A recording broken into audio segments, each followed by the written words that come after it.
I can say no. Yeah. I can say no to you. I don't care that your house is $1.5 million.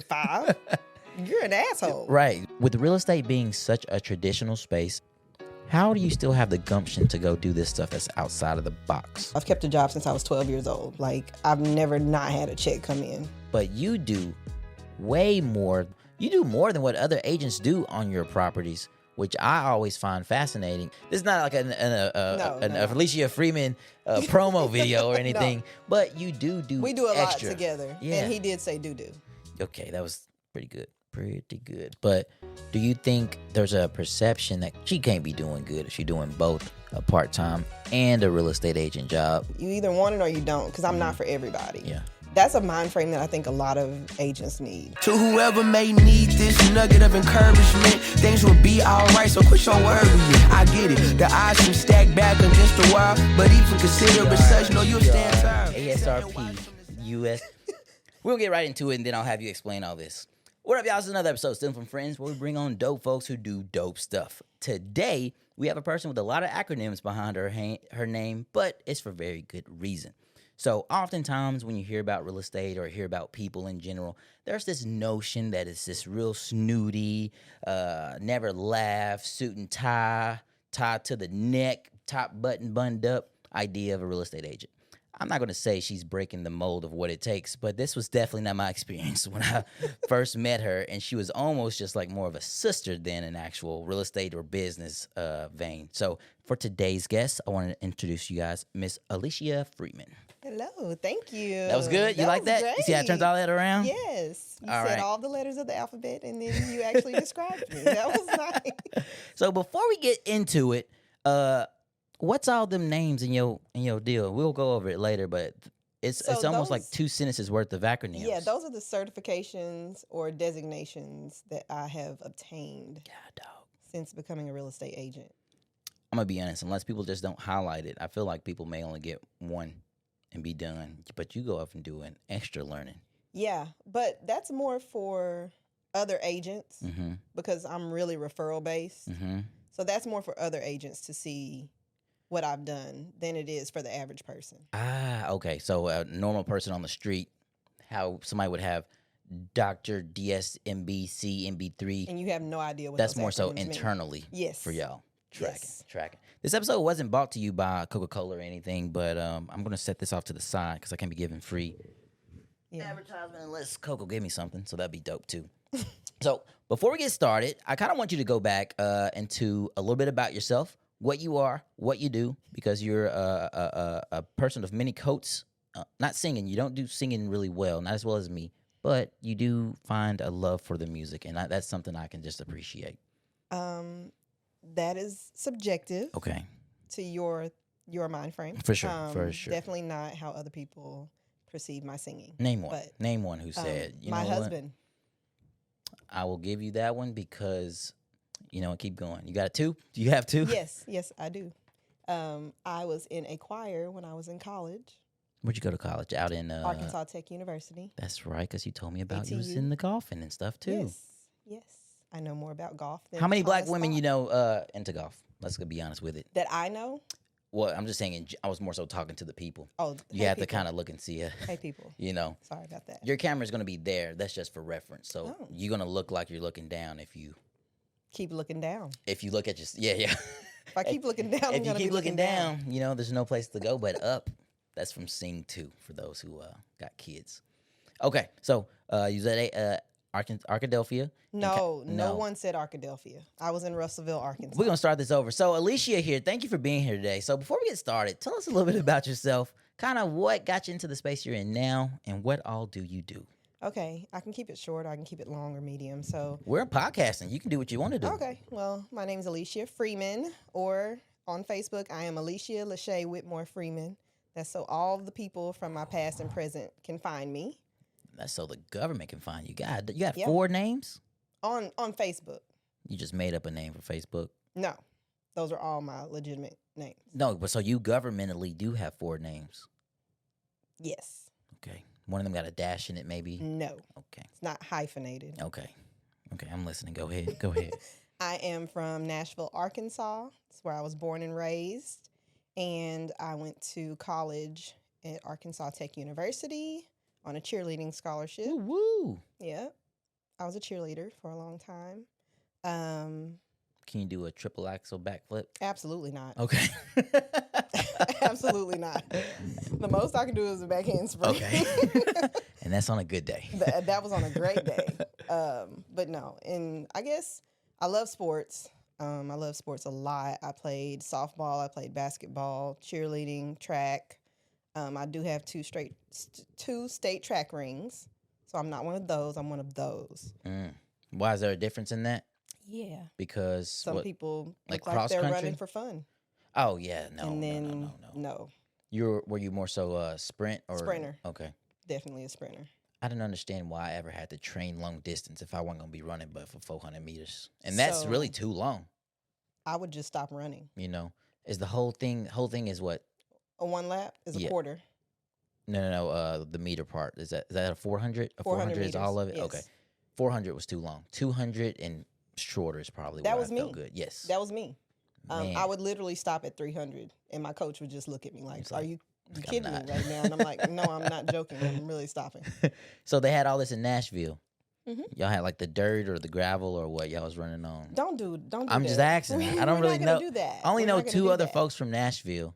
One was also a cheerleader, and one does not give me. And he said he played baseball. Y'all may all know And I each know other. you know Felicia. I know Felicia. That was one. Fifi, that's what Yeah. I call her.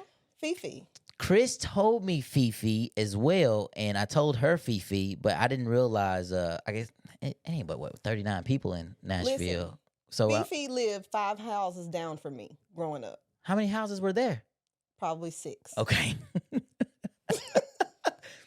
On our side of the street, there Yeah. were 6 houses. Okay. Fifi lived 5 down from me. Man, y'all just had. I need to get out of Nashville. So you went to a school way farther away, and Then I ended up moving to Little Rock in 2007. got you. Okay. So with you being in this particular space, there's a couple things that I addressed before we kind of get into the meat and potatoes. Why do people go to college and realize that they don't need college prospectively for the field that they're in, or is there usually just a shift in what you really want to do? So I'll tell you my Mhm. my experience. I got accepted to college on the cheerleading scholarship, and my dad said, "Why are you going to college?" Mm-hmm. He said, "You're a worker. Why are you going to college?" Really? And I said, "Because I'm going to get a degree, Dad. Mm-hmm. I'm going to do the things that kids are supposed to do Yeah, right they now." shove down your face. Yeah, and I went to college for 2 years, and then I started working Mm-hmm. full time. Yeah. I always kept a job. I've kept a job since I was 12 years old. Mm-hmm. But yeah, I didn't listen. Yeah. My dad knew me better than I knew me. Who knew? So when it comes to these different industries, especially obviously with yours being real estate and you do other stuff, but for real estate specifically, a lot of times we don't see people last long in these fields. But you've managed to do and I'm going to equate real estate with the civilian to include all the other stuff. But you found a way to include what you do in your regular life to also what you do as a real estate agent, and do it well and not, for lack of better words, half-ass it. Yeah. Yeah. Yeah, I think big part of that, and sorry for all the they're going to come. Yeah, Just no. Get used to it. Yeah, get used to it. What I think my work ethic has a lot to do with my business. Mm-hmm. Stating that I've always worked since I was 12 years old. Yeah. I've always had it. I grew up, my parents had it. Mm-hmm. So that's the way I grew up. Like, I've never not had a check come in. Mm-hmm. I'm going to get it by any means necessary. You hear me? That's what they say. Legally. I mean, yeah. Legally. At the end of the day, I'm not here to judge, So Legally. if you have to go and Whitney Houston some items. But as far as real estate, I started working at Lowe's in 2004. Mm-hmm. I designed kitchen cabinets, worked in management. The management portion helps me in real estate more than Okay. anything, I think. Okay. Getting to know all of those people throughout all those years, because I transferred between 3 to 4 stores. Mm-hmm. I built a large base of people, understanding people, different people, Mm-hmm.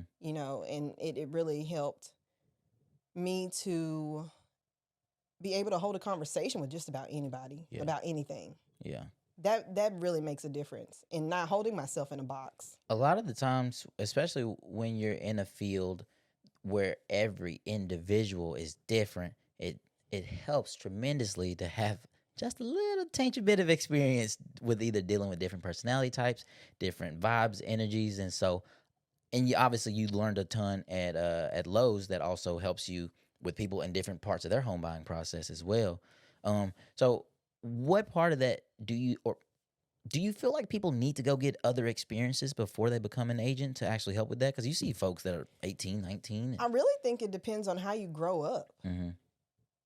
Like, my parents never kept me in a box either. Yeah. That had a lot to do with it. Or else I wouldn't have had the personality to even get to know people. Some say, or the way people work. Some say you should have been in a box. You a little wild. You a little wild. I don't know if that's a Leo thing with us, but people say we wear a bit much sometimes. I'm okay with that. Okay. I'm okay with that. So, because once people really get to know me, it's all good. They're like Alishia. Yeah. Initially they're like, but then they get comfortable. They get comfortable. Are they getting comfortable or are they conforming? You're saying you're not going to change for nobody. Y'all going to have to adapt. Yeah, I mean, you're going to have to. Because I am who I am. But once you see the good person in me, the genuineness is different. Because we're very loyal. Mm-hmm. You make it sound like a puppy or something. like a Labrador. So do you think any of that, do you think people need any past experience No. So let's say let's say look at upbringing. You've not you in general, but one has been coddled their whole, is that right? Coddled their entire lives. And there's like, you know what? I'm experiencing 2020 real estate. I think I'm going to be a real estate agent, you know? And so their image or what work has to be done to be a successful agent is a bit tainted. And I mean, how much experience do you really know at 19? Right. To be, not saying you can't, but is there a perceived, do you feel like that's taken into account that somebody would feel more comfortable buying a $1 million home from a 19-year-old versus someone who has life experience? Like, do you think that ever crosses, or is it all about how you're presenting? I think it's how you're presenting. Mm-hmm. I really think it's about how you're presenting. I don't think you have to know everything, or it's about how much people feel comfortable with you. Yeah. Because everybody's not going to give you $1 million house. Right. They're going to look at you sideways like, how? You have to present your value. Mm-hmm. Like, what value do you have? You could be 19. You could have the best social media platform. Right. I know my house is going to get out there because you're 19 and you know what you're doing. Got you. Already. I trust you with this because the way you do it is the way I want it done. This lady who's been in the business 35 years, she don't even have a social media. Yeah. But she sells 100 homes. It's about how the person wants their stuff perceived. That is so clever. That is so clever. Because as you were saying that about the 19-year-old, my brain immediately thought, oh, yeah, you got the older lady who's been in doggone, were you from Newport? Were you from New Jersey? I am from Nashville, Arkansas. I knew it was the third time. I saw the N. I just couldn't put my brain time. with it. So, I mean, somebody that's been in Nashville, grown up, and probably built the streets, obviously they're going to probably be the go-to. I'm not sure how much selling is done in Nashville, but the idea is they've been in the game for a long time, so it's going to already be perceived or feel that they're going to get the job done. I mean, it's going to be about who you know. Mm-hmm. That's just going to be it. Yeah. To the people that know them. But you have to think about, in real estate in this day and age, younger people are richer than they ever have been. Why you say that? I just feel like they have more options. Yeah. You can work, but you can also do the stock market. That's true. You can also flip a home because you know at 19 now that you can get an FHA loan and go out here and start doing what you're doing. Dang, that, and shout out to TikTok or YouTube University for telling you how to do everything. So they have more options. You had YouTube growing up. You had YouTube. Did you say growing up? I was grown. You had YouTube as an adult. You had YouTube in 2001. Yeah, 2001?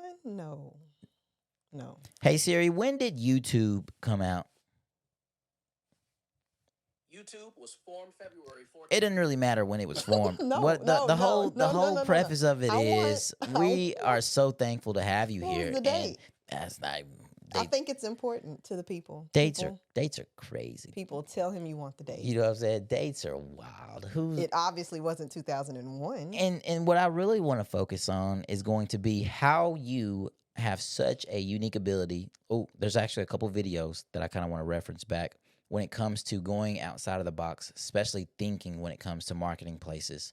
Because a lot of agents, either one, don't even do social media or any.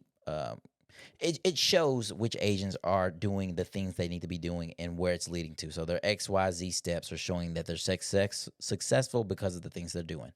Whereas you, on some of your properties, some of them we may do something that's super wild outside the box. We may just have you on camera, or we may just highlight it because it's staged pretty well. Shout out to Tony because I move all your stuff. That's it. So with real estate being such a traditional space and it's slowly changing, how do you still have the gumption to go do this stuff that's outside of the box? Well, one is a helpful media team like Avery and Bryant. Okay. And I wasn't setting you up for a plug, but I appreciate it. Avery and Bryant, they're great. Not to throw anybody else out there, but I also use Chuck Wilson. Mm-hmm. He's good. And I lean on you for what you bring, the creativity. Yeah.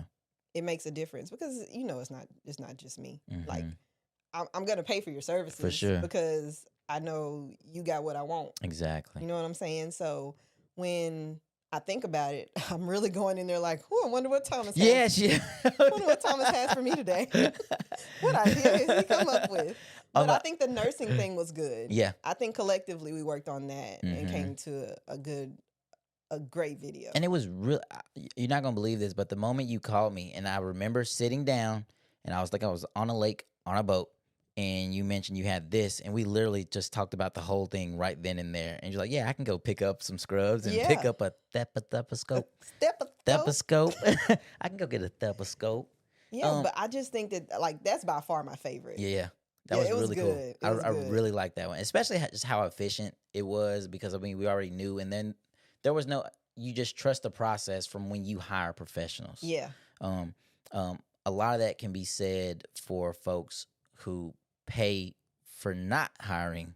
Does that make sense? Yeah. You pay for not hiring professionals. So as a real estate agent, do you feel like sometimes you have to suggest or advocate to your clients on maybe why you're getting a certain service? Or do you ever have to justify, hey, this is the percentage and here's why? Or at this point, are people saying, hey, Alishia, let's do it, whatever, let's just sign it? Do you still have an advocate? It's been a while since I bought a home, but. So I have a menu of services. Okay. Is this the part you okay with us stealing? Is this going to be like secret fine. sauce? I mean, you give all your stuff away anyway. I don't even. I'm not a gatekeeper. I don't care. Yeah. Is your menu my menu? I might That's not true. tell you what's on my menu. That's right. We want to know what's on the menu, okay? Do what you do, boo. Look, we want to know what's on the menu. Oh, okay. Okay. There's different services on the menu. I mean, I offer things that I'm not going to say other agents don't offer, but it may be on a case-by-case basis. Okay. Mine isn't case-by-case. It's what you choose. For sure. I have a lawn care service that goes out. I have a cleaning service that goes out. I have great photography. Mm-hmm. I have that. Great videography with the photography. Come on with it. So you have that. What else? Because there is something else. Staging with Tony. Like Tony's awesome. Tony's my stager. I don't switch it up. I really stay where I stay. Yeah. And I just offer these things, and majority of them I pay for because I believe in my service. Mm-hmm. And not only that, you're doing more. It baffles me because you do way more. I'm not going to say, let's say we got this space right here. I mean, obviously you can come in, take a couple cell phones, wall, and be good to go. But you do way more than what you do more than what other agents do on your properties, which I always find fascinating. And obviously I like it because I can do something cool in there. Like, maybe like for the land piece, as short as that was, just highlighting land.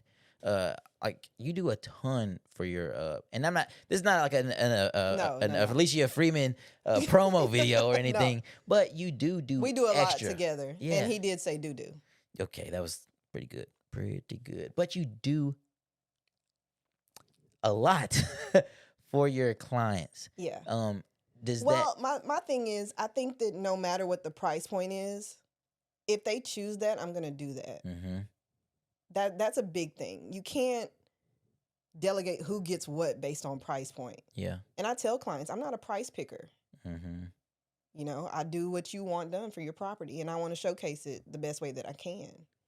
How do you educate them or suggest things? So can you kind of walk me through, I'm a person, you got my name from, I don't know, Cool Whip, Banana, Jay, I don't know. And now I need to have a conversation or consultation with you. What does that look like initially starting out?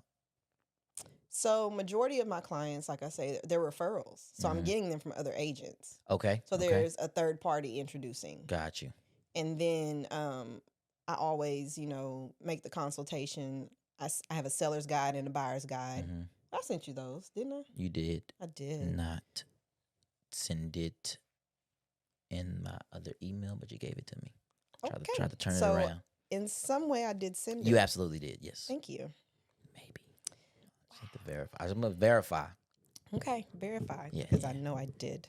I'm sure you did. But then I meet with the clients either at the office or typically it's somewhere public the first time, Because of weird folks? Yeah, weird folks. What, you scared somebody going to kidnap you? Is that why not go to their house? They definitely wouldn't want to kidnap me.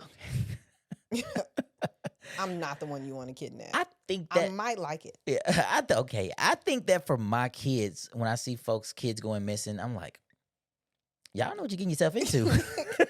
Yeah, if they try to kidnap August, they going to come right back. You asking for an issue. They're running that right back. If you just want some reps, I'll give you some reps. But you always go public with a person first, whether it's a coffee shop or something. Right.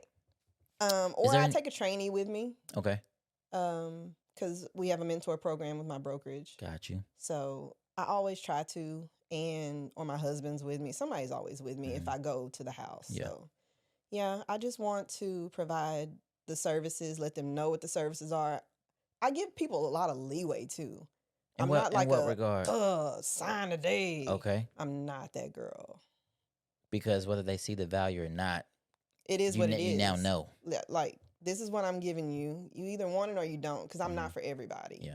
That's a mind frame that I think a lot of agents need.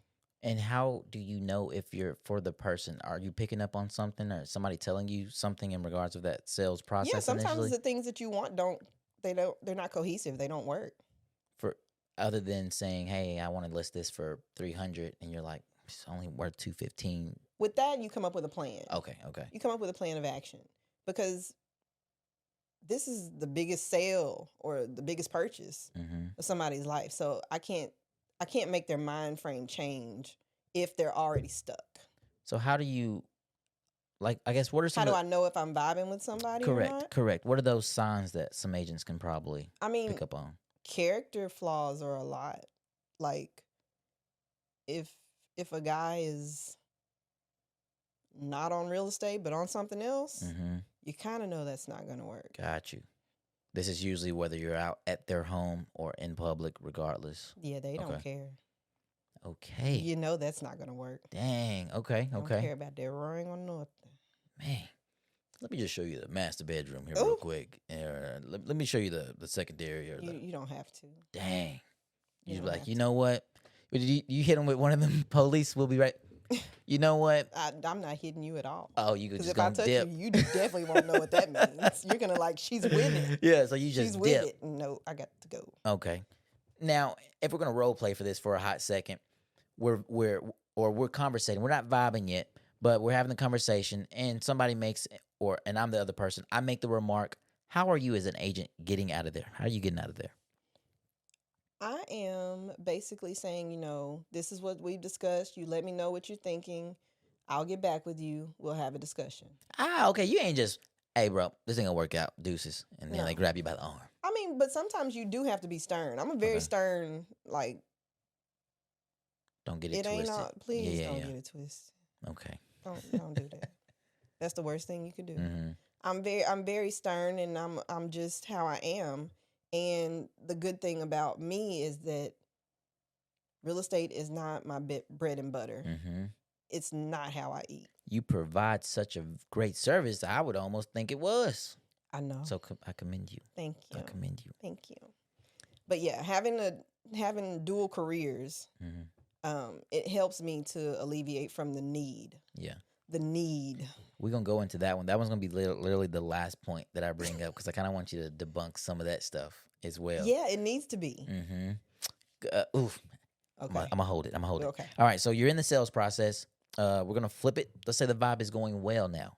So at this point, the first conversation, what are you doing in that first meeting with them? We're laughing. Okay. We're talking. We're really getting to know each other because that's important. You want to feel comfortable with whom you're giving this responsibility to. And you need to know with that comfortability that that person is willing to listen to you as your professional. You're being a professional. Yeah. You know, I need to know you're going to listen to me. You can tell. You can tell when people are going to be hard-headed. Do you mostly see it from like older folks, or it just also mixed all the way through? Okay, all the way through. Dang. I've had somebody. This was back in my Lowe's days. Born the same year as me, would not give me his social security number because he wanted a credit card at Lowe's. He would not give me a social. He pointed to a white girl. He said, "I'll give it to her." Wow. And I'm not giving it to you. And I was a manager. Dang. Yeah. So no, that doesn't have age, race, religion. It does not matter. They come from all sides, honey. So in the first conversation, y'all laugh, y'all vibe. What are you doing after that? Are you saying, hey, are you asking then? Like, hey, is it something you think you want to do? Because, I mean, unless you're setting up a next action day, what are you doing next to see if y'all going to rock? Most of the people that I deal with are ready. Tracking, okay. They're already ready. They might have a time frame that's different. I've met with people who want to list, but they want to list 6 months down the road. Is that normal? Yeah, that can happen. Okay. Yeah, because a lot of people, if you think about it, they want to move during school years, depending on their kids, or if they're PCSing, things like that. They know 2 or 3 months in advance. Got you. So yeah, so I have the guide. The seller's guide tells them everything. So you're how to giving prepare. you're giving them that regard. Okay, so let me back up slightly. So put yourself in a frame of maybe somebody is maybe just doing that initial interview, and they're talking to a person. They don't know or how do you know if that person is going to sign that buyer's agreement, like, or sell it? I don't know the agreement form. I don't make them sign as soon as I meet them. Okay. I give them that. So how do you know if they're? How do you know if you got the job? Because if they come back, I know. If they keep reaching out, I know. You just give them all the value that they need, just so you're gonna go with who you want to go with. If I provided and you go with somebody else who didn't, that's on you. Don't ask me questions later. So, even though I had a great experience with you, Alishia, I actually think I'm going through that situation right now. Yeah. So you gave out all the value. You're maybe great to talk to. You are great to talk to. Thank you. But then you're like, when you're ready, I feel like you said that in one of your videos, I think. But when you're ready, I'm ready, or something like that. But you're just gonna give them the value and just see what happens. That's kind of like your approach. Listen, I'm not begging. I'm not calling you 15 times. It's not happening. I'm a busy lady. Yeah. I got plenty I could be doing. When you're ready, I'm ready. Come on with it. That's how we do it over here. Yeah. I mean, there are agents that call weekly and that they're good with that and they're successful with that. I know plenty that cold call. Yeah. I am never cold calling. Ever. Never. I will mop the ocean before I cold call. You give me that doggone anybody. Pacific Ocean. Give it here. Give me that Pacific. Yeah, I'm not cold calling anyone. Man. So outside, somebody randomly reaching out to you, you're just going to go through your same process, and they're just going to let you know if hey, Alishia, cool. Hey, what's next? That lets you kind of know. Cool. Yeah. Like if they know they need some help with their credit or something, I get them to the person they need to be with, which is the lovely Phyllis Rogers. She's the only one. And we work it out. She tells me when they're ready, and then we start the process if they actually want to start it. Got you. How far or how much needs to be done before it makes sense for somebody to find an agent to, I guess, sign the document? I mean, I guess you can. They have to be ready. That's all you're waiting on is for them to be ready for that commitment. Them committed, not necessarily all of these ducks are in a row. The money here, my dog is put up because he's gonna be moving. Like you're just saying mentally, Alishia, I'm ready. Okay. Yeah, Because everything will fall in alignment once you realize you're ready. Yeah. You're going to do what's needed to get what you want. Got you. So you have the meeting. You give them the buyer's guide, regardless if they sign or not. That's just a recap of what y'all discussed. And then what's next? Say they do say, yes, let's rock and roll. I guess from a buyer, somebody's buying a home. Yeah, somebody buying a home. What does that process then look like? So when they say, Alishia, we're ready, we want to move forward, then I send them a list of lenders. Okay. I have 3 that I send. Mm-hmm. I have more than 3 lenders, and I have a rotation. Yeah. But it depends on what they need. Oh, it goes back into what you learned on the front end. Right.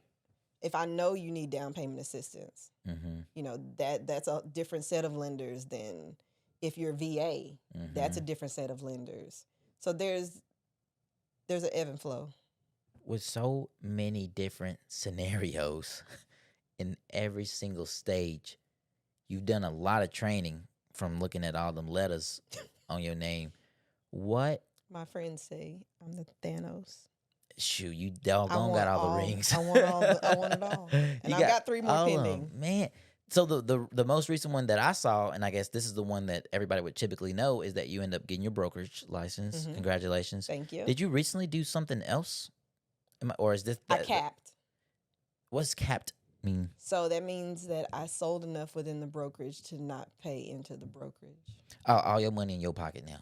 And Come on with it. On with it. Heck yeah. So, but you would have to understand, and you've seen it, but the trajectory that my business has taken. So this year, I more than doubled what I did last year. You gonna just keep giving me the alley-oop, so I'm gonna go ahead and bring it up. So with all the stuff that you do, a lot of people dump on agents that do it part-time, whether it's for selfless reasons or saying, if they ain't full-time now, you better XYZ. I just want to put the disclaimer, I'm not an agent either way. I'm just here to conversate and ask the questions. But you've been founded to be successful to do both the civilian side or the regular life stuff and the agent stuff, and also been able to give a great experience with it. I'll keep going back to that point.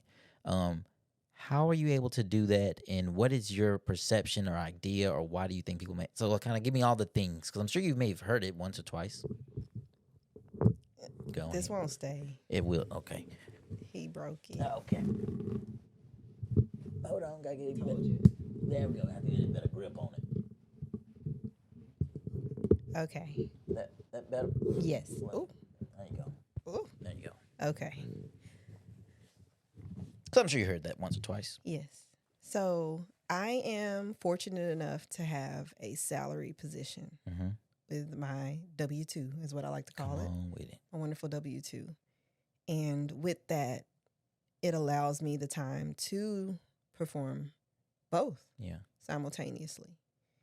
I'm not set to a metrics, so I don't necessarily have to be there in the time, like a 7 to 4. Right. I can work till 12 in the morning. That's what we were saying. You doggone send an email back at 12. I told you I was going to send you the email, didn't I? I will. And for my clients, I'm always sending scheduled messages. Yeah. So they'll get them at like 8 in the morning. How great. Well, okay, you're on an Android. We're not having that discussion. Android has always had it.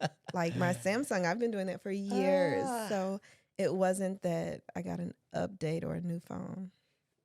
Shout out to the updates, though. Yeah, until you need a new phone because your updates won't work right. I told you we weren't going to do this today. Told you we weren't going to be doing this today. You going to say, you ain't got to live here. I do. But I will say that it's the work ethic. I'm not saying that it's easy. It's not easy. My broker, Keisha Walker, that is a plug. She listens to me a lot. Yeah. You didn't even shut out your brokerage. We kind of went. We hinted that you do real estate. Yeah. But they know me. They know I'm with Dawn Realty and Associates. There we go. There's no questioning that. You're lucky I don't have on a Dawn shirt right now. I was gonna say that secondly. I was like, they ain't like you to not have the gold on and the blue and whatnot. Okay, so for somebody that's doing it part time, so we'll kind of get back into it because this is one of probably the biggest topics that an agent can't be part time and still service their clients great. Right. So I don't gatekeep from my clients that I have another position. A lot of agents are scared to state that they have another source of income. Mm-hmm.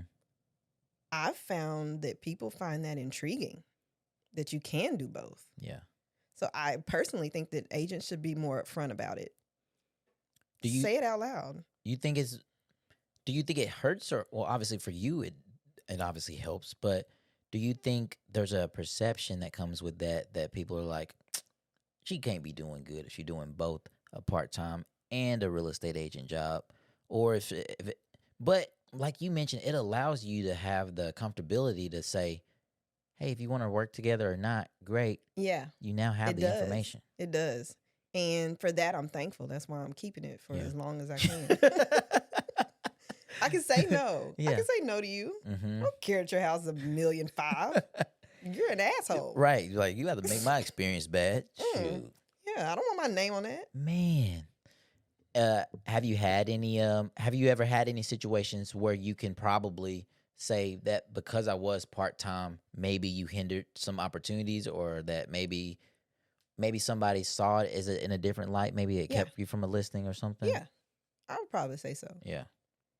That's kind of where you would maybe give one. Yeah, and I just move on to the next one. Oh, dang. Say less. You don't stay on it at all, do you? No, I don't. What's the point? I can't dwell on stuff like that when I have a whole business. I've got other clients that deserve my attention. Yeah. And I can't fall into, a depression over one. With there being so many ebbs and flows of real estate, how do you not associate emotions to some of this stuff? Like, oh, you do. Okay. You do. That stuff I can let go. Okay. But I'm saying in regards to, oh man, we're under contract, we're good to go now. 2 weeks later, I went and bought a new couch, Alishia. You like my new couch? And then the whole thing fell through because they went and bought big stuff. I'm going to talk bad to you. Okay. I'm going to let you hear about it. Because at this point, you've already built a connection. Yeah. Okay. My clients know me. Yeah. I have clients, past clients, current clients. They'll text me like, why are you up at 11 o'clock? Go to sleep. Mm-hmm. They text me. Yeah. They're That's so nice that you've been able to build that, even from like strangers that you didn't have to chat with. Absolutely. And those are the types of relationships and partnerships that I want. Like, I'm not just doing you a favor. You're feeding my family. Mm-hmm. You're not a number to me. Yeah. And that's a real thing. That's a real thing. People will toss you to the side after the sale's done. Like, why would you do that? I will say, as a recruiter, and this is the only experience I have in sales, but and maybe you can give me some tips. I will say that the service after, is that what's called, the service after the sale, or sale after the service, or whatever that case is, that after part was very difficult for me because I knew the fact that I was going to see them once a month. And if they text me, great, I'll answer it. But in regards to just randomly being like, what up, Freeman? How's it going? And I could equate it because I'm so busy or whatever the case may be. But that part has always been difficult afterwards, even though I gave them a great experience and service on the front end. So how do you find the time to do the... Most of them are my Facebook friends. Okay. So it's easy. You keep up. Like, I had a past client this weekend. She put, after all these hours, I finally got my sink fixed. And I was like, why didn't I get a phone call? Okay. I put that underneath the post because I'm like, yeah, I'm going to let you hear about it. Checking my phone to see why I didn't get a call. Yeah. With the eyes. Mm-hmm. Like, hey. Because my experience with Lowe's helps me to help them a little bit different. Did you ever do the dirty part of it, or were you still just on the design? Absolutely. Okay. No, I did dirty. You don't work in a place like that and not do dirty. A customer doesn't care that nobody's in plumbing today. They're coming down to where the sink's at. Yeah. Okay, you're a plumber now. And they're dragging your ass all the way over to plumbing. I'm going to show you why I need let me help. show you this. Yeah. So, no, I don't know. I mean, I didn't say this, but I designed kitchens for a long time at Lowe's. But, no, that led to me knowing the rough and the fashion in plumbing and electrical.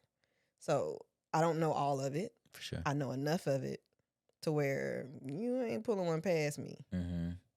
Especially when it comes to, I guess, because you're able to even give the information that you can for clients that maybe want to get their first home, but it's a bit of a rougher home. Right. Yeah. Now, I stay in my lane. Okay. I'll tell you what I know, what I don't know. Right. But I'm always going to tell you to get a professional. Got you. So you give just enough to where you make them feel comfortable off rip, but like at the end of the day, I got 3 contracts. I got some. Yeah. I got somebody for you. Yeah. L&D Investment Properties, LLC. Mm-hmm. What's so clutch about that, even though even though you do the real estate stuff, there's other things your clients can get from you. Yes. Outside of just being a real estate agent. So what are some of the things you felt like, I don't know, even friends that may need to wait a year because you're maybe helping them on your credit. Are there other things that you do for your clients or help them with or push them in the line of direction of that you've seen? So I had a friend. She waited like a year. She told me. She's like, I'm going to wait about a year. You know what we did? What's that? We went to a brunch and open houses. Just go check them out. See all the things. Buzzed. Mm-hmm. That's what I'm talking about. Let's go look at these houses on this Sunday from 2 to 4. Yeah. How many you want to go look at? What y'all doing from 2 to 4 anyway? I like to do mine 11 to 1 or 12 to 2. Because with so many houses on 2 to 4. I want to be different. Can you do it Thursday? Yeah. People do during the week. Okay, you can do them whenever. Mm-hmm. You can do them whenever. With there being so many out there. It's just that more people are available on Sundays after church. After the Lord's house. Okay. You got to think about it. That makes sense. So, yeah, definitely during the week from 6:30 to 8:30, let yourself in. It's a vacant home. It's not a let yourself in. It's a vacant Don't do that to your clients' homes. Please don't take do the it. Let copper. yourself in. Don't take the copper out the walls. Please, Lord. Oh, they will. Oof. So with some of these neighborhoods that you're in, a lot of the times people have these perceived values, and this is more so from a person looking to buy a home.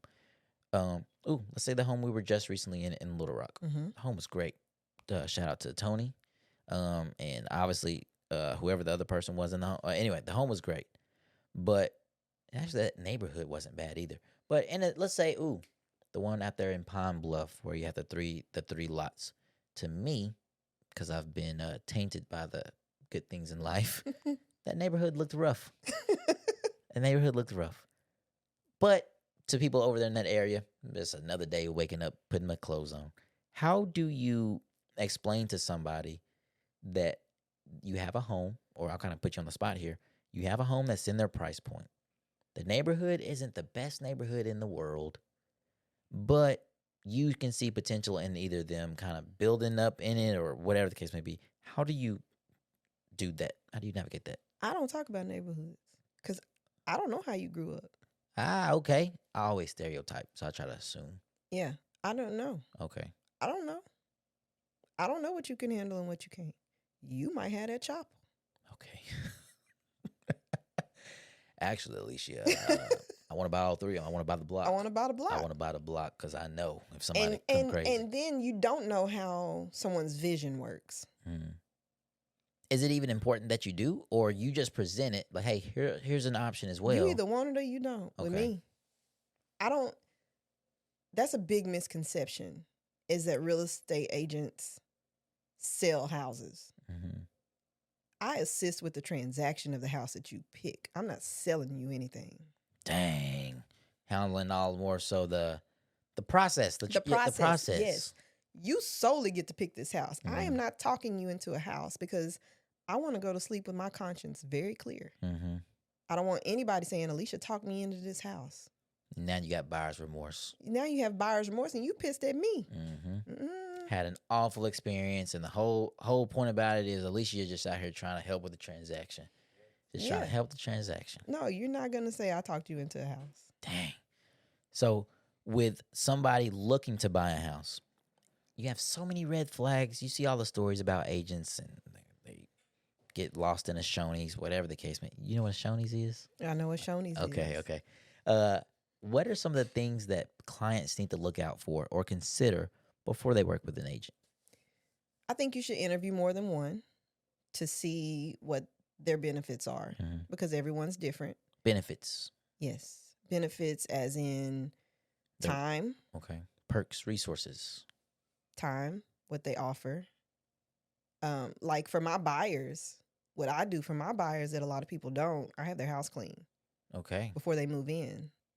The house that they bought. Okay, that's clutch. so that they can just move Little in nugget and there. unpack. Yeah. I think it's important, and I pay for that. Dang. It's not in my professional fee. And you not the one cleaning it either, huh? I will. That's what I'm talking about. Well, look, I sure will if I need to, if need be. I mean, the person that does the cleaning service, I know her, Ascend Ventures. Thank you. You're giving a lot of plugs out here today. I have a lot of people that support my business. Yeah. And have made it successful. Mm-hmm. That's so awesome. Man, that's awesome. So they need to interview multiple agents. Multiple agents. And what are they needing to find out other than, what are their perks? So I know Alishia has all these things that she can offer me. Do I need to now compare that to my next agent? You can compare it, but you also have to see if you vibe with them. Okay. The same way. Like a vibe with a buyer is totally different than a vibe with a seller. Okay. Because with the buyer, you're going places, you're looking at these things, you're with them more. That's right. Than you are with a seller. Seller's vibe is very important, but with buyers, you really have to make sure you mesh. Yeah. Because with buyers, you also have to be willing to see the vision of what they want. Got you. Okay. And that also comes from that very beginning, understanding all the things. Ooh. Yeah. So it's important that you go kiki and all that good stuff and do the brunches. And you have to ask them, what are your deal breakers?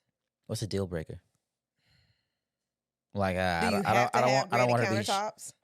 Do you have we to ain't have had that doggone bowl flooring? in the doggone stove. You can take that water bowl, spout off the back, and see if that'll lower the price. Do you have to have a pot filler? Yes, Alishia does have to have a pot filler. Shoot, you. If it's over okay, I'll do better. If it's over $400,000 and it does not have a pot filler, my funds will not be in that purchase. If you look at inflation, $250,000 homes from 2020 are now worth almost $400. Pot filler. Okay. All I'm saying is pot filler, baby. All I'm saying is pot filler. So they found out which agent they want to go with, or they went and talked to 3. All of them service or can help with 3 different things. And they talk about what their deal breakers were, whether it's, I mean, what is it? What are the deal breakers associated to? Their experience with the agent, or what about the home? Some people care how long an agent has been an agent. The deal breakers are more with homes. Okay. But with the agent aspect, like, you may care how long they've been doing it. You may care how many homes they've actually sold. You may care about the reviews. You like how they do their marketing. My clients love me, but they don't do reviews. Mm-hmm. My Google reviews. Dang. They love me. Maybe not 1 or 2. You know what you need to get? This is a shout out to, I don't know if I have affiliate with Nice Job yet, but I think I'm going to try to get a affiliate. But Nice Job, and you may have gotten these after your transactions with us. Initially, there was like an automated text that sends out that plugs into basically your back end system of whatever you use, whether it's Google or Square, or if you have a calendar and somebody's booking your. I've never received that. Well, you've already left us a review, so that's probably why you haven't done it. But with Nice Job, I've been a very loyal Avery and Bryant she have us participant. She have us out there. The moment I jumped into real estate, she have us out there in Pine Bluff, and this is where I've learned to partake into what a 9mm was. I learned that not all dogs are bad, but not all dogs go to heaven. And so I will have you know that Gerald took you to Pine Bluff way before I did. Okay, so Gerald and Lakeisha keep me. Right, they keep you. Just give me another resident over there or something. Put that on me? Just give me a little resident over there, man. So they find out the deal breakers, but what's going to determine? I mean, do they need to like look at? All right, cool. At 3 strikes, I'm out for each of these agents with deal breakers. Do they need to have a list of No, things? I've already said the deal breakers for the home, not more. Well, so you the said agent. for the agent. I mean, it could be associated to it. I think we started talking about something else. You changed and talked about. I did. I'm good at that. So I'm bring you back in. Bring me back. Somebody is buying the home. They Mhm. need to find an agent. Mhm. We talked about at least look at 3 or multiple. Right. You said multiple. Look at the perks or the resources that they offer.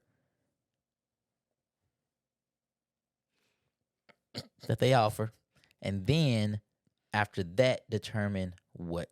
At this point, should I have all the information I need to say I want to go with them? Yeah. Oh, yeah. Is typically that quick. Yeah. Okay. Yeah, it shouldn't be hard. That seems relatively easy. Yeah. Okay.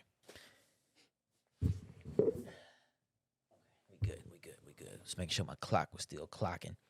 Okay, so when you decide to do extra training to learn all of these things, because I kind of want to highlight one of your expertise about whether you've been in the game for a long time or not, but you do love continuous training.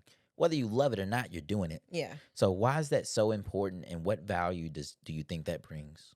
So coming from the world of retail, if you worked in any retail space, you know you're going to the training room to do some trainings. Like, it's just, Or to get yelled at. It's just the way it is. Like, have you done your trainings? It's overdue, you know. And still being in the corporate world in some capacity, I still get that. I missed a training in March, but I made it up. You had other stuff going on. I had other stuff going on. You busy. Selling. And so I found that it kind of keeps your brain fresh to what's new, what's going on. Mm-hmm. And especially with all the stuff going on in real estate with the lawsuits and stuff like that. Yeah, shame on y'all. Shame on them. I don't know who the shame needs to be pushed to. This started way before I got into real estate. Okay. Yeah. You know how long it takes for a class action suit to get to trial? Come on, yeah, I've class action so many suits before. Yeah. You know, so many suits. I can't even get into the names because so many. AT&T. No, I'm slick curious now. What's the AT&T one? I was joking. Okay. You saw the class action shoot with a. Okay. I can't even get my talking mess out. Though. I had one with TransUnion. I got a nice little $10 check or something. What about the one with Wells Fargo? Did you hear about that one? No, I didn't get that one. I've never banked with them. What about the M5 headphones? Nope, never had those. What about mesothelioma? That was another one. Nope, never had mesothelioma. God, I tell you what, that commercial is the only one that I've seen that played everywhere in the world for at least 30 years, and I'm 30 now. And I don't know if anybody's got any money from it or if they haven't found all the people. But mesothelioma, shout out to Big Pharma, I guess. You know? So with somebody wanting to get more information from you, to talk to you, to know what makes you tick, or maybe they just want to go get tipsy with you and have some brunch mimosas, what can they do, or what do you suggest somebody do? Oh, to reach me? Yeah. Go to my go to any of my social media platforms. I put all my information on there every single day. But I am Listings with Alishia. What else? My phone number is 501-772-5897. You can reach me at Alishia@dawnrealty.homes. But mostly my social media platforms, you can just hit that follow, hit that IM box, the DM. Just hit you up. Hit me up. All together. And if you also want to know why we're able to do this, because I tell people all the time, it's easy to steal. Stealing isn't the hard part. The hard part is determining who you want to steal from. Unlike Android that stole a lot of services from Apple. Even though we put them out 2 years before Apple does. Even because of what they've done to us, I think it's always better that you steal from your friends because they're right there. You don't have to worry about anything extra. You can just, hey, let me get this from you. That's the whole preface of why we're here today. So remember, if you're going to do anything and you think about it long and hard, consider stealing from your friends. And don't forget to do all the other stuff you're supposed to do on social media, like subscribe, all it. You know what you're supposed to be doing. And if you have any questions, let us know. Alishia's information will be down in the bio. Peace. Thank you. That was good. That was good. You did great. Thank you. You did awesome.